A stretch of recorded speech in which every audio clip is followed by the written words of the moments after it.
It is a Saturday afternoon, and the world outside is doing what Saturday afternoons do. Softening at the edges, light going amber through the blinds, the city half asleep. Kai sits at his desk with a cup of coffee that has been lukewarm for 20 minutes. He opens the folder. He calls it the graveyard. He never told anyone that name. The folder lives 3 clicks deep in a directory labeled Projects Archive, which sits inside a directory labeled Old, which sits inside a directory labeled MISC.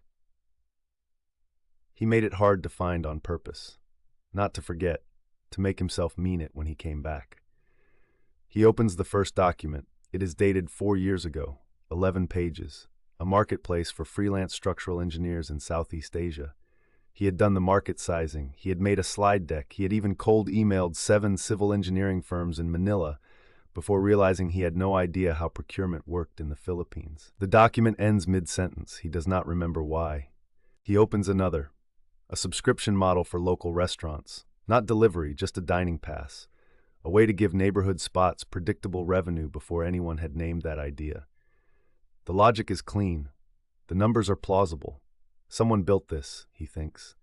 Someone built this, and it became a company, and he wrote it first in a Google Doc in a WeWork in 2022, and then did nothing with it.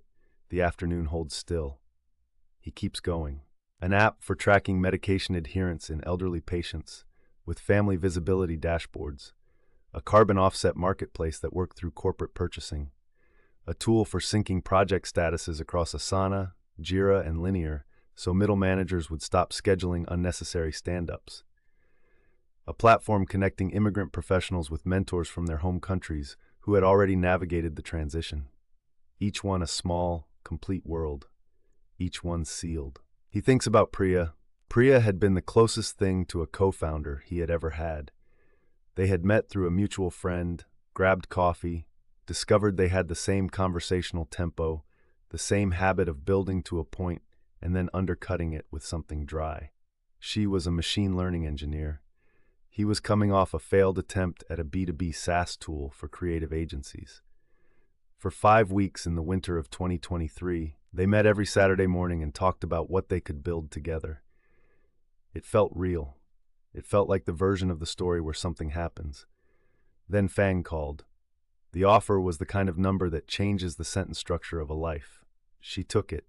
Of course she took it. He told her he would have taken it too. He opens another document, a 2-sided platform for corporate legal departments to find contract attorneys on short notice. He had interviewed 4 in-house counsels. He had made a landing page. He had run a $50 Facebook ad. He had gotten 2 sign-ups, both of which he suspected were his own email addresses in disguise. 47 documents. He has been counting. Maya comes in from the kitchen and asks what he is doing. He says he is just cleaning up files. She accepts this. She goes back to the kitchen.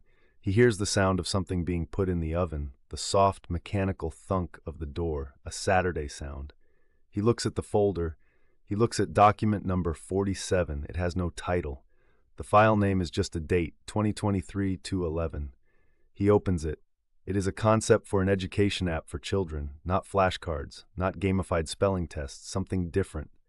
A system that would learn how a specific child learns, that would identify whether they were a visual thinker or a pattern matcher or a storyteller, and then teach them accordingly. Adaptive at the root, not as a feature. Each lesson would branch based on how the child had responded to the last 30 interactions. The system would generate new problems, new stories, new metaphors tailored to that child's specific cognitive fingerprint. He had written 12 pages. He had sketched wireframes in the margins in a way he rarely did. He had written, in the notes section at the bottom, "This one is for the kids who thought they were bad at school when they were just bad at the way school explained things." He does not remember writing that. He sits with it for a moment. He does not feel proud. He does not feel sad, exactly. He feels something that has no clean name.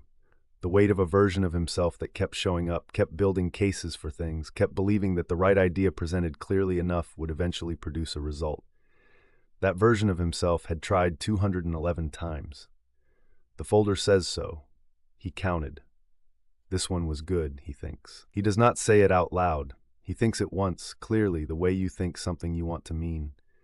Then he closes the laptop. The oven hums from the kitchen. The city goes on doing what cities do. Kai sits in the half-dark with his hands in his lap, and the afternoon finishes itself without him. He will not delete the folder. He has never deleted anything from it. He does not think he ever will. The graveyard is not a place for forgetting. It is a place for keeping the record honest, for knowing that when the story of what he built is eventually told, there will also be, somewhere, the story of what he almost built.